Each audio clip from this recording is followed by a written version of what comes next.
If hot air is concentrated, directed and collected, it can do marvellous things. If it isn't, it doesn't. And on Friday, some of the country's leading balloonists could only test their burners and wait for the weather report. It's too windy at present, and the forecast is not good.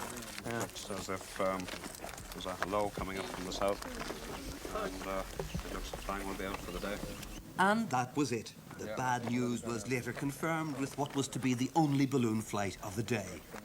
So the balloonists and students from a local school who'd come to watch could only stand around and wait. Is ballooning a romantic sport? I saw the two of you in an embrace there. Well, that's because Carol is a hugologist, and indeed it is. And hugology and codology are related. This year's championships were based at Newcastle House near Ballymahon in County Longford, with 4 Irish teams, 6 British and 2 American doing balloon battle. But winning these championships isn't regarded as a life or death matter.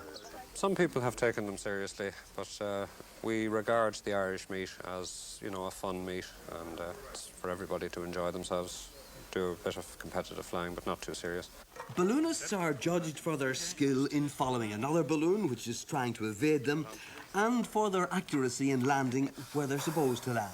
We have had cases of people landing in silage pits and, you know...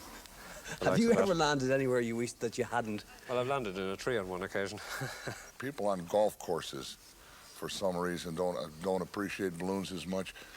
We'll fly over a golf course and fellas playing golf won't even look up. They'll just look down at the ball.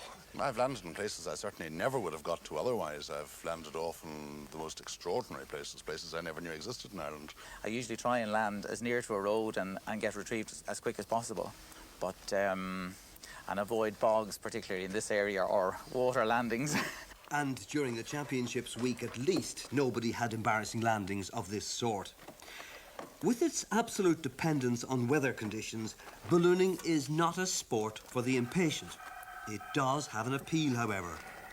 The sheer joy of it is absolutely an amazing experience. I just went for one balloon flight and I was absolutely hooked. It's like no other form of flying. I took to it after losing my nerve parachuting, so to speak. I mean, I took to parachuting because I had no head for heights. I did it for a few years. I liked the air, but I thought that it was a very unnatural way to pass time. And then I found ballooning and I've loved it ever since.